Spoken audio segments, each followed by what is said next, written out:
అందరికీ నమస్కారం.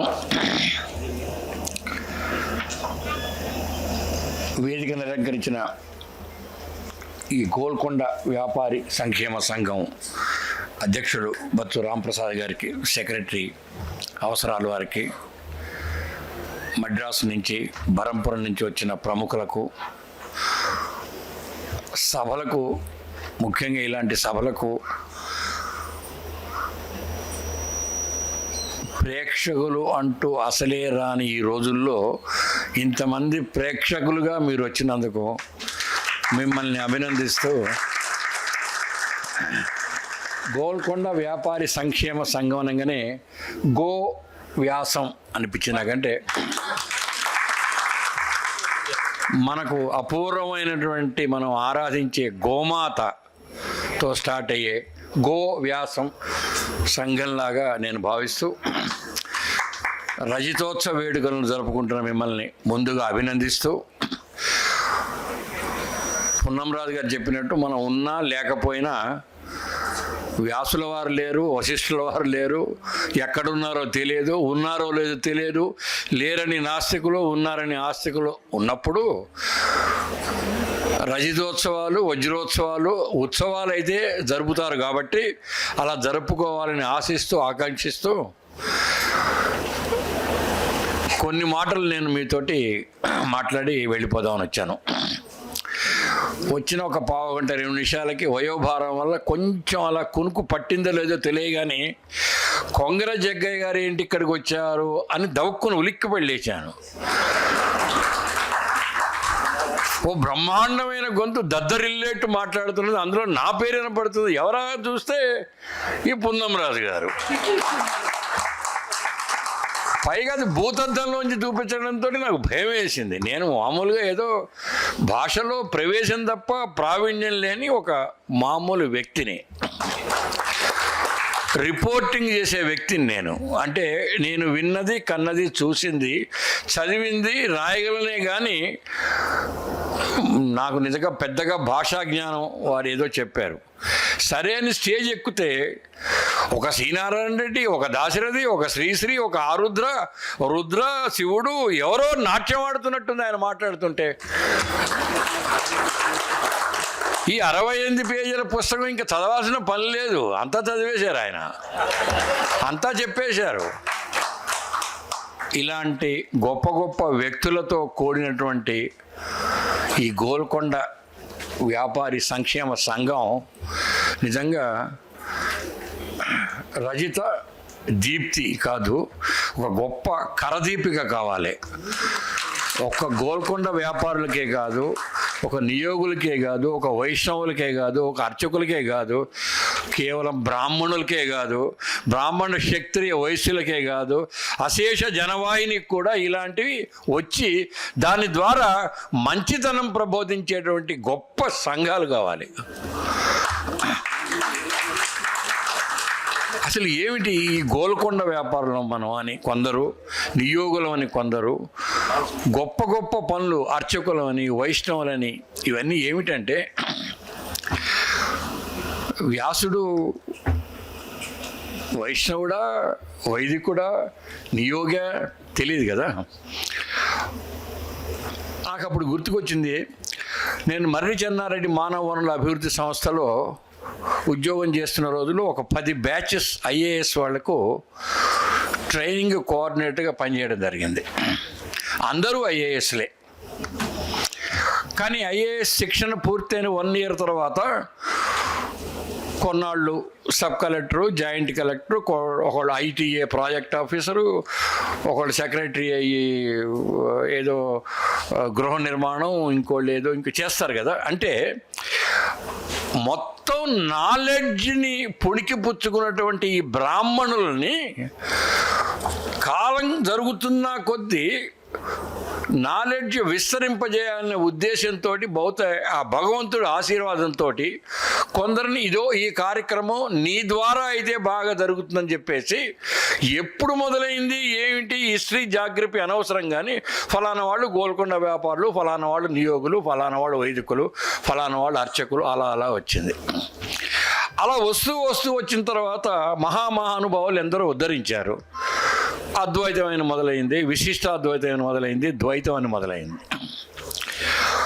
ఇవన్నీ మన వేదాల నుంచి పుట్టుకొచ్చినటువంటి వేద భాష్యం చెప్పినటువంటి మహా ఉత్కృష్టమైనటువంటి గొప్ప గొప్ప వేదాంత ఫిలాసఫీలే, తత్వాలే. వీటన్నిటి కలయికల మార్గం మనం అందరం అన్వేషించాలి. మేము సెంటర్ ఫర్ బ్రాహ్మణ్ ఎక్సలెన్స్ అని చెప్పేసి ఒక ఏడాది క్రితం, నాకు ఇప్పుడు 75 సంవత్సరాలు నిండబోతున్నాయి ఒక నెల రోజుల్లో, తెలంగాణ ప్రభుత్వం ఏర్పడిన తర్వాత నేను తెలంగాణ ముఖ్యమంత్రి, మొదటి ముఖ్యమంత్రి కల్వకుంట్ల చంద్రశేఖరరావు గారికి ప్రధాన ప్రజా పౌర సంబంధాల అధికారిగా ఉన్న రోజుల్లో ఆయన గారు కొంత బ్రాహ్మణ పక్షపాతి. ఆ బ్రాహ్మణ పక్షపాతి వల్ల ఆయన బ్రాహ్మణుల కోసం అందరికీ చేసిన దానికంటే ఇసుమంత ఎక్కువగా చేయాలని చెప్పేసి ఆలోచన చేస్తున్న టైంలో, సరే ఏదో అడిగినా అడగకపోయినా సలహాలు ఇవ్వచ్చు, నేను దేశంలో మొట్టమొదటి అన్న కానీ మొట్టమొదటి బెస్ట్ అయినటువంటి తెలంగాణ బ్రాహ్మణ సంక్షేమ పరిషత్ ప్రారంభించడం జరిగింది. ఆ తెలంగాణ బ్రాహ్మణ సంక్షేమ పరిషత్తుకి మొట్టమొదటి తిరుమల తిరుపతి దేవస్థానానికి బహుశా మొదటిసారి చివరిసారి ఒక్కసారి అయినా ఒకే ఒక్క శ్రీ వైష్ణవ ఎగ్జిక్యూటివ్ ఆఫీసర్ రమణాచారి గారు, ఆయన చైర్మన్గా నన్ను వైస్ చైర్మన్గా వేశారు. సరే ఏదో మేము చేసిన తర్వాత బహుశా ఏ రాష్ట్రంలో ఇవ్వని విధంగా 10 ఎకరాల స్థలం కేటాయించారు. బ్రాహ్మణుల సంక్షేమానికి సంవత్సరానికి 25 కోట్లు, 50 కోట్లు, 100 కోట్లు తెచ్చుకుంటూ పోయి వాళ్ళ బ్రహ్మాండమైన బిల్డింగు అది ఇది ఎన్నో పథకాలు ఇవన్నీ చేశాం. సో ప్రభుత్వాలు చేస్తున్న ఈ నేపథ్యంలో మనం చేయాల్సింది ఏంటంటే, ఇలాంటి సంఘాలు పెట్టినప్పుడు, ఇలాంటి సంఘాలు ఇవాళ కొత్త ఏం కాదు. అదేవిధంగా బ్రాహ్మణుడు అనేటువంటి వాడు తనకున్న నాలెడ్జ్ని ఇవ్వటమే కాకుండా నాలెడ్జ్ నేర్చుకోవడానికి ఎవరి దగ్గరికి పోవటానికైనా సందేహించరని రోజులు ఉన్న సంగతి మనకు తెలుసు. సూతుడు శవనకాది మహామునులకు చెప్పాడని అంటాం. ఈ శవనకాది మహామునులంతా ఒక సంఘం నేను అనుకోవటం, మరి అవునో కాదో మరి. వీళ్ళందరూ ఎవరి దగ్గర నేర్చుకుంటున్నారు, ఎందుకు నేర్చుకుంటున్నారు, అందులో ఎంతమంది ఉన్నారు సభ్యులు ఎవరికి తెలియదు, బట్ నేర్చుకుంటున్నారు. సో నేర్పడంలో నేర్చుకోవటంలో మనం అగ్రస్థానంలో ఉన్నాం.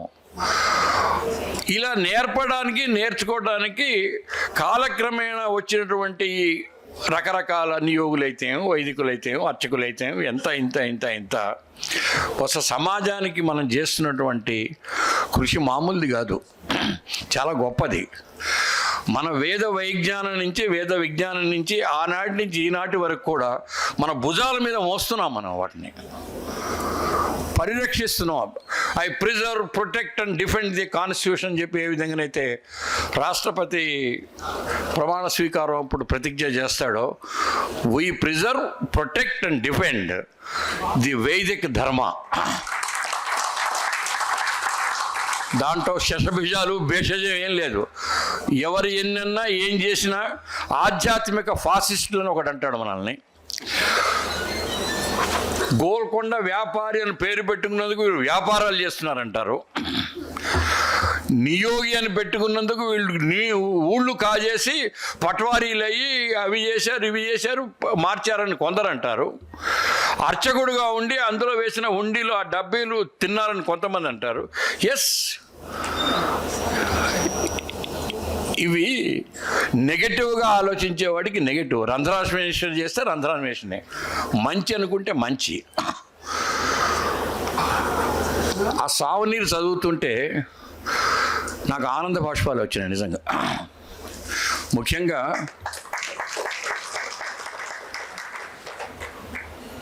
ఆయన పని రాక్షసుడో, ఈయన రాత రాక్షసుడో, ఆయన మార్గదర్శకత్వం ఇచ్చే మరో రాక్షసుడో తెలియదు, కానీ నాకు ఒక సంఘీభావం అందులో కనిపించింది. నాకు సంఘభావం కూడా కనిపించింది, ఏకాభిప్రాయం కనిపించింది, అభిప్రాయ భేదం కనిపించింది. అక్కడ అన్నీ కలబోసిన ఒక గొప్ప చిన్న పుస్తకంలో పెద్ద అర్థం కనిపించింది. అద్దంలో యాక్చువల్గా ఒక చిన్న కార్నర్లో నా ముఖం కూడా కనిపించింది అందులో.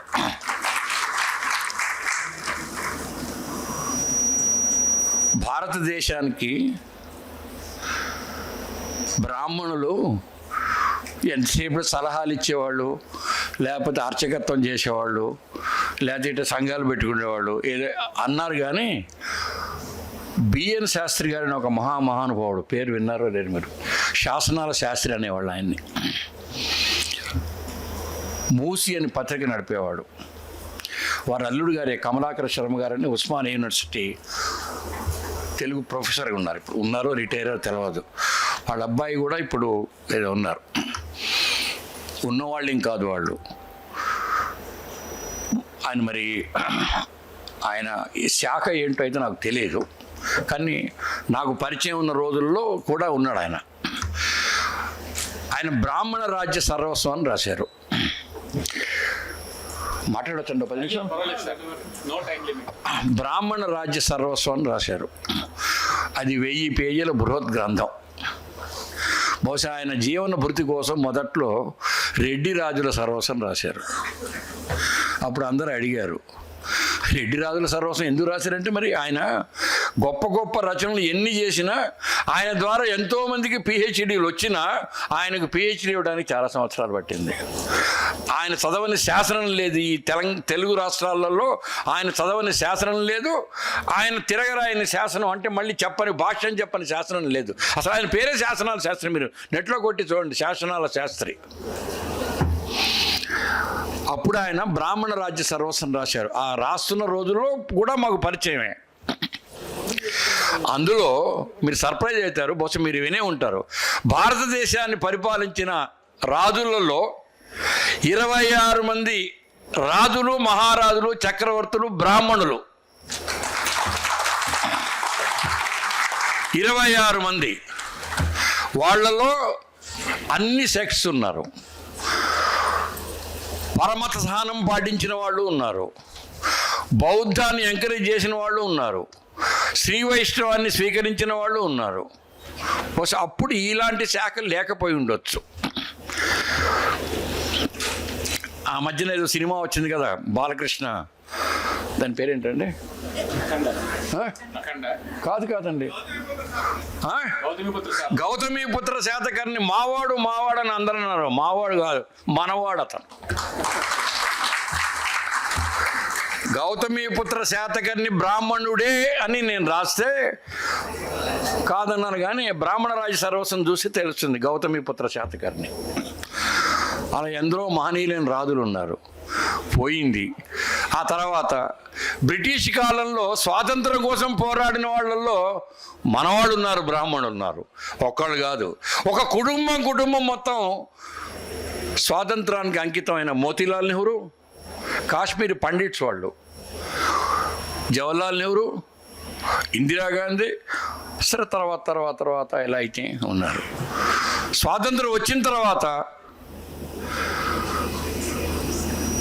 నియోగి బ్రాహ్మణుడు సర్వేపల్లి రాధాకృష్ణ ఉన్నారు. మీ బరంపుర వాసి వివి గిరి గారు ఉన్నారు.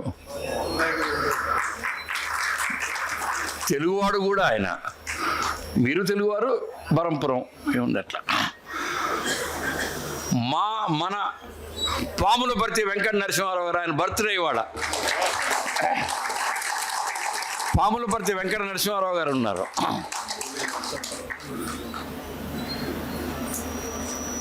ఏ ఇన్స్టిట్యూట్లో మనం ఉన్నామో మోక్షగుండం విశ్వేశ్వరయ్య గారు ఉన్నారు.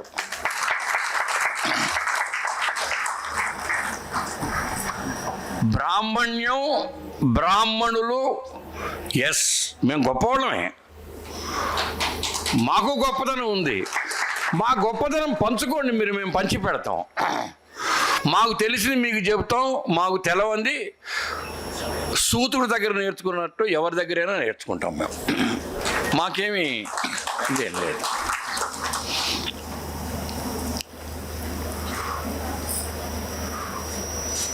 ఇలాంటి గొప్ప గొప్ప బ్రాహ్మణ మహానుభావుల్లో మహానుభావులని తీసుకొచ్చినటువంటి అతి గొప్ప సెక్టు మన గోల్కొండ వ్యాపారి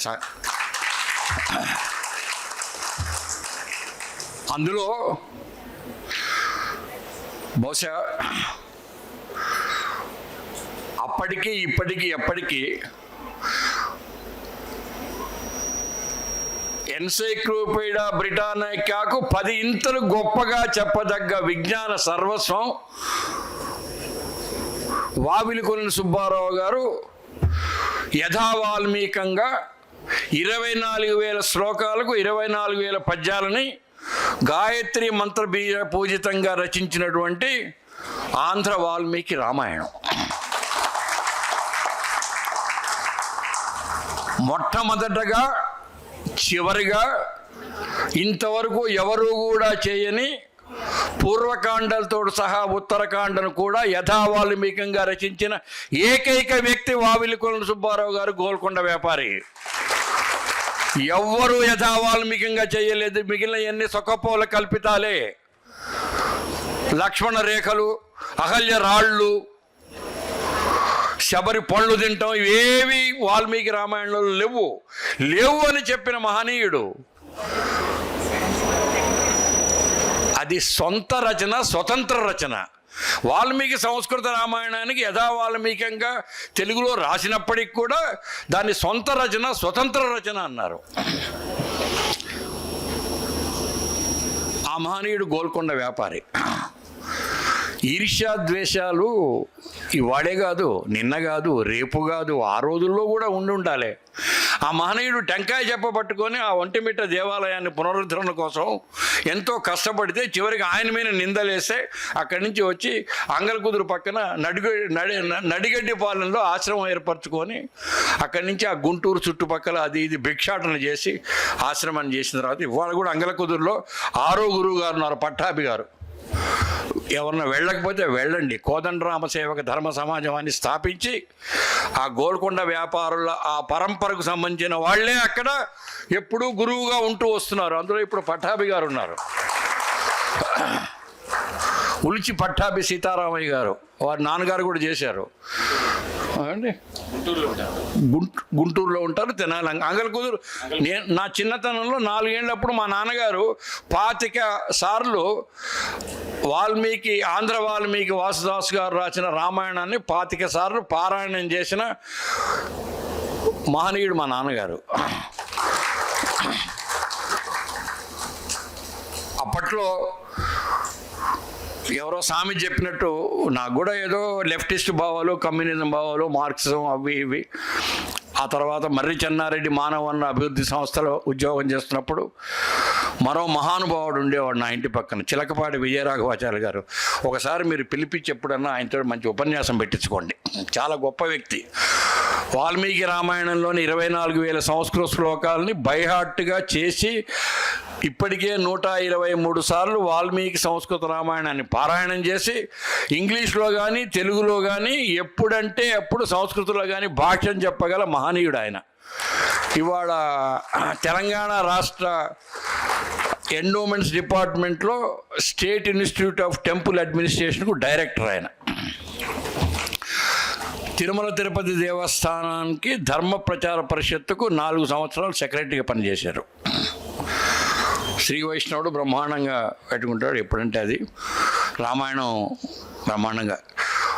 ఈ వావిలికొలను సుబ్బారావు గారు రాసిన ఆంధ్ర వాల్మీకి రామాయణాన్ని నాకు పరిచయం చేసింది ఆయన. అనుకోకుండా శ్రీరంగం వెళ్ళి నేను నా వైఫ్ మర్రి చెన్నారెడ్డి ఇన్స్టిట్యూట్లో క్వార్టర్స్కు రాగానే వస్తున్నామని తెలిసినప్పుడు పక్కపక్కన ఉండేవాళ్ళకి ఇల్లు బాగు చేసి వస్తూనే నాకన్నా ఆయనకు చిన్నవాడు, నాకు సాష్టాంగ ప్రణామం చేశాడు ఆయన. ఇదేంటండి నాకు పాపం తగ్గుతుంది, మీరు ఎందుకు చేస్తున్నారంటే శ్రీరంగం పోయి వచ్చిన వాళ్ళకి దండం పెట్టాలట.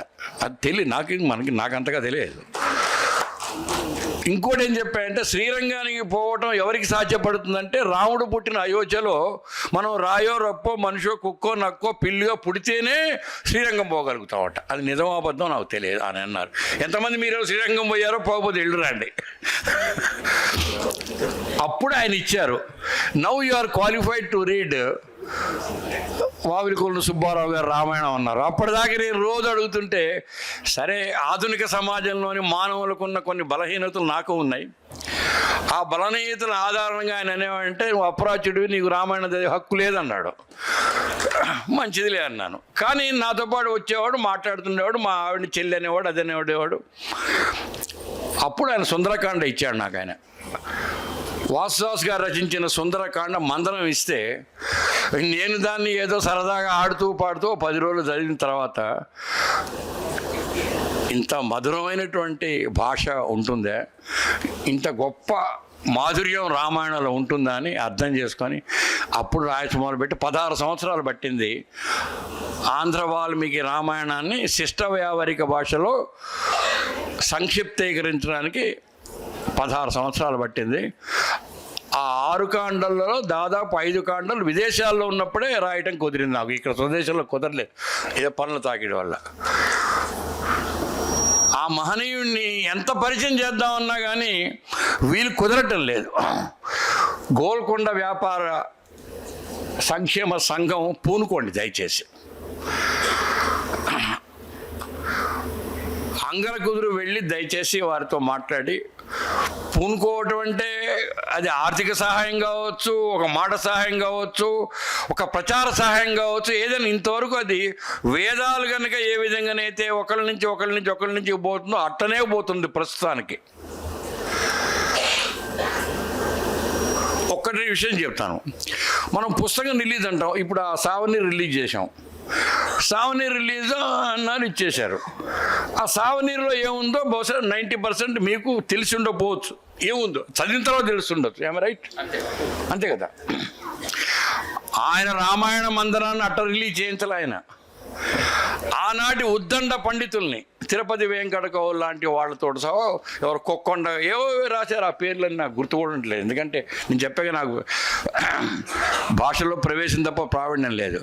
3 రోజుల పాటు రోజుకు 18 గంటలు 19 గంటలు ఆ పుస్తకాలన్నింటినీ తనిఖీ చేశారు. వాళ్ళు మొత్తం కూర్చొని అన్ని చదివి అక్షరం ఛందస్సుతో సహా చదివి అన్నీ కరెక్ట్ అన్న తర్వాత ఆ పుస్తకాలు ఆ రాసిన పెన్ను కూడా ఆయన అక్కడ పెట్టాడు. అప్పుడు ఆ చేత్తో రాసిన పుస్తకం ఇప్పటికీ అక్కడ అంగల కుదురులో ఉంది. అది పెట్టి మేనాల్లో ఊరేగించి, అంటే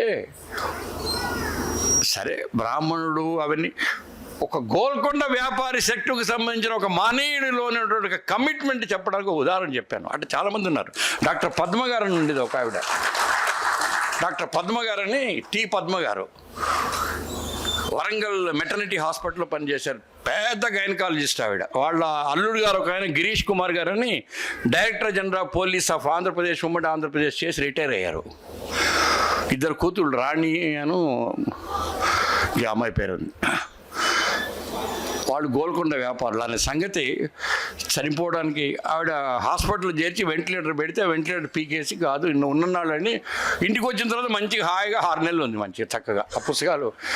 నేను ఆ గోల్కొండ వ్యాపారం ఎప్పుడు తెలిసిందంటే నేను ఆ సుందరకాండ పుస్తకాలు ఇవ్వగానే చదివి, ఓ వాసుదాస్ గారు గోల్కొండ వ్యాపారం మా వ్యాపారం అన్నది ఆయన. అంతే, మేము వాళ్ళు ఒకటేనది. సరే, ఇలా చెప్పుకుంటూ పోతే ఎన్నైనా చెప్పుకోవచ్చు. మనం గోల్కొండ వ్యాపారం, మనమే నియోగులం, మనమే వైదికులం, మనమే అర్చకులం. ఈ వేదిక మించి కూడా నేను ఒక అప్పీల్ చేసేది ఏంటంటే, మన వైదిక సంస్కృతి నుంచి బౌద్ధం ప్రడవెల్లుతున్న రోజుల్లో ముందుగా బయటికి వచ్చినటువంటి అద్వైత సిద్ధాంతం శంకరాచార్య గారిది. కానీ అక్కడ మహనీయుడు ఫోటో చూశాను నేను, సమతావాది విశిష్టాద్వైత మహనీయుడు రామానుజ స్వామి కానీ, ఆ తర్వాత ద్వైతం మధ్వాచార్యులు గారు కానీ, వీళ్ళందరి సిద్ధాంతం కనుక కొంచెం సునిశ్చిత దృష్టితో చూసినట్టయితే ఈ దేశంలో నదులన్నీ పారి సముద్రంలోకి ఎట్లా చేరతాయో, ఇవన్నీ నదులే, ఉపనదులు. కొన్ని పెద్ద నదులు, కొన్ని జీవనదులు, ఇవన్నీ కూడా సముద్రంలో చేరినట్టే. వీళ్ళ సిద్ధాంతాలన్నీ కూడా ఒక సముద్రంలోకి చేరిన సిద్ధాంతాలే. నా సిద్ధాంతం గొప్ప, నీ సిద్ధాంతం తక్కువ అని ఇటీవల కాలంలో మాట్లాడుతున్న కొందరు నేర్చుకోవాల్సింది ఏంటంటే, మనందరం ఒక వేదిక మీదకి వద్దాం. నెలకో 15 రోజులకో వచ్చి మన అమోఘమైనటువంటి మన వైదిక సిద్ధాంతాన్ని, హైందవ సిద్ధాంతాన్ని, మన బ్రాహ్మణ్యాన్ని మనం 4 చెరుగుల చెప్పుదాం, చెప్పి అందరినీ వాటిని ఆ సిద్ధాంతాల యొక్క మౌలిక అందులో నుండి విలువల్ని పరిరక్షిద్దామని చెప్పేసి వాళ్ళందరూ కృషి చేయాలని చెప్పేసి నాకు ఈ రోజున ఈ గోల్కొండ వ్యాపారి సంక్షేమ సంఘం రజతోత్సవాల సందర్భంగా వచ్చిన ఆలోచన మాత్రం ఇది. ఈ ఆలోచన నచ్చితే 10 మందికి చెప్పండి.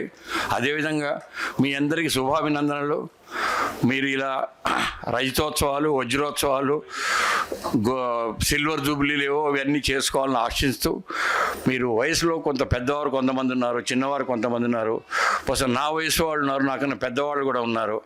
ఇంకా ఇంకా ఇలాంటి కార్యక్రమాలు చేపట్టాలని ఆ భగవంతుని వేణువుళ్ళ ప్రార్థిస్తూ నాకు ఈ అవకాశం, నన్ను ఎవరు ఇలా గెస్టులకి పిలిచి ఉపన్యసించమని అడగరు, ఎందుకంటే జనరల్గా నేను రాను కాబట్టి పోరు. కానీ అవసరాలు రామారావు గారు మీకే పని రాక్షసుడు గాడు, నాకు కూడా రాక్షసుడే, నా వెంట రాక్షసుడిలాగా పడ్డాడు, పడి నన్ను వదిలిపెట్టలేదు. నేను ఆ నెంబర్ సేవ్ చేసుకుంటే గుర్తుంచుకొని ఎత్తుతాను అని చెప్పి నెంబర్ కూడా సేవ్ చేయలే, అయినాగా నెంట పడ్డాడు. ఆయన కాకుండా ఇంకెవరు నాకు ఇవ్వాలి. నిన్న 2 రోజులు బట్టి పాపం ఆవిడ గారు అయితే చేస్తున్నారు, నేనేదో నా పని నాకు అది రామారావు గారి హస్బెండ్ అట. లాస్ట్గా ఆ ఆంధ్ర వాల్మీకి వావిలికొలను సుబ్బారావు గారు రాసినటువంటి తెలుగు పుస్తకాలు మాకు అర్థం కావటం లేదని కొందరు అంటే, అదేదో తెలుగు చదవకుండా ఇంగ్లీష్ చదువుతారని కాదు, మాకు ఇంగ్లీష్ భాషలో కావాలంటే డిసెంబర్ నెలలో మొదలుపెట్టాను. బాలకాండ అయోధ్యకాండ అయిపోయింది, పుస్తకం ప్రింట్ కూడా చేశాను. నేను రామాయణం భారతం ఇవేవి రాసినా కానీ ఎక్కడ కూడా ఎవరికి వాడిని కమర్షియల్ ప్రాజెక్ట్ అసలు ఏది కానే కాదు.